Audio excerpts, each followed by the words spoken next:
Olá! Hoje a nossa conversa é sobre a arte de cuidar e sobre como esse cuidado pode ser um caminho para o nosso florescimento. A gente vai explorar aqui uma forma de presença muito especial.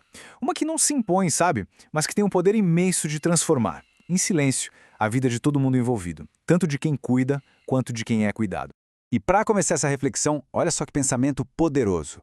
Madre Teresa de Calcutá. Ela captura aqui, de um jeito perfeito, a essência do que a gente vai aprofundar.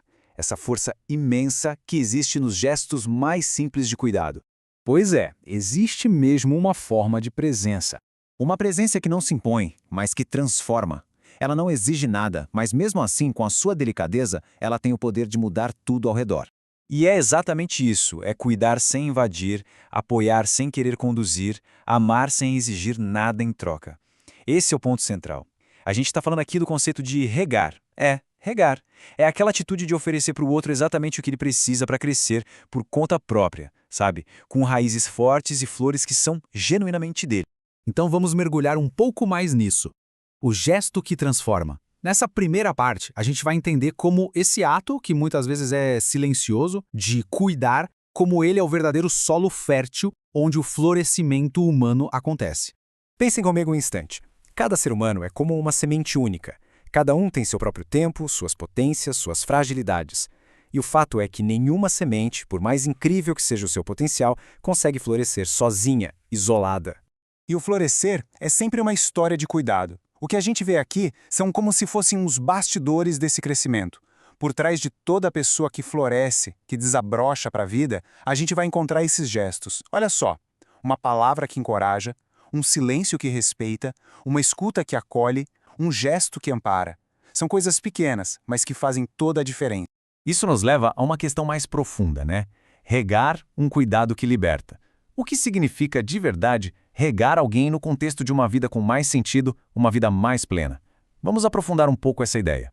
Olha, regar vai muito além de um simples ato isolado. É uma postura ética, relacional, uma forma de estar na vida que reconhece que a gente é interdependente. A nossa plenitude está conectada com a plenitude dos outros. Esse é um princípio essencial para uma vida plena, porque a gente pode chamar de bom viver. E essa postura, claro, se apoia em alguns pilares. O autoconhecimento para a gente reconhecer o impacto que temos nos outros, crenças que nos impulsionam, que nos fazem confiar que o bem pode germinar, e aqui um ponto-chave, um propósito eudaimônico. Essa palavra eudaimonia vem lá dos gregos e significa uma vida plena, uma vida que floresce com virtude e sentido. Então, ter um propósito eudaimônico é se comprometer não só com o próprio bem-estar, mas com o florescimento de todo mundo, o florescimento coletivo. E qual é o impacto disso tudo na prática?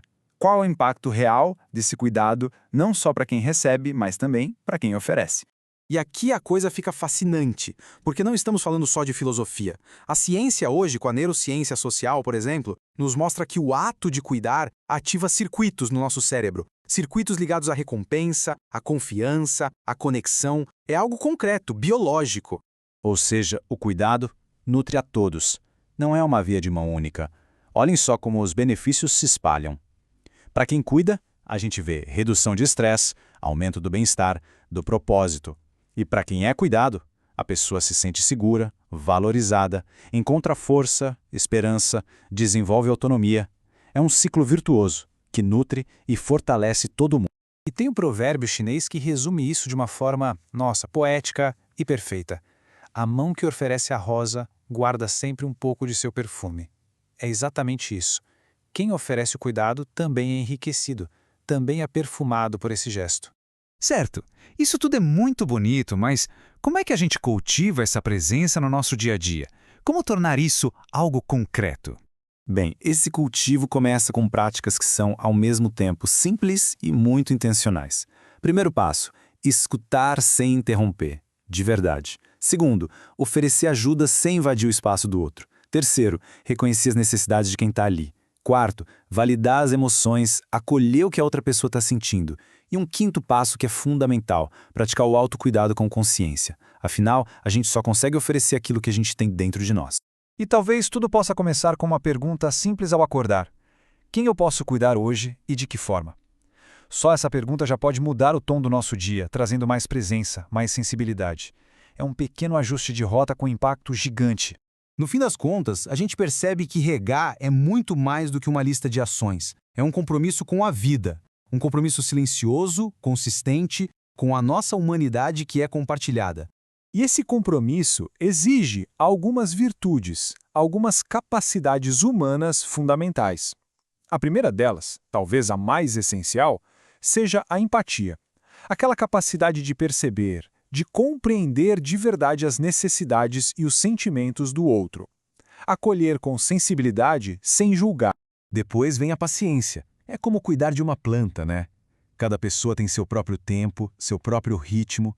E a paciência é essa habilidade de acompanhar esse processo, de respeitar o tempo do outro, sem a nossa pressa, sem a nossa cobrança. E por fim, a base de tudo isso, o respeito. A consideração pelas escolhas, pelos limites, pela autonomia de cada um. É o que garante que esse cuidado vai libertar e não aprisionar.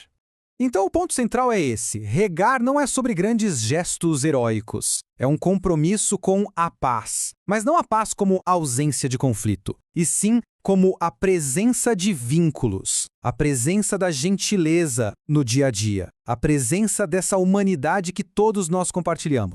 E para encerrar nossa reflexão de hoje, fica uma pergunta para a gente levar.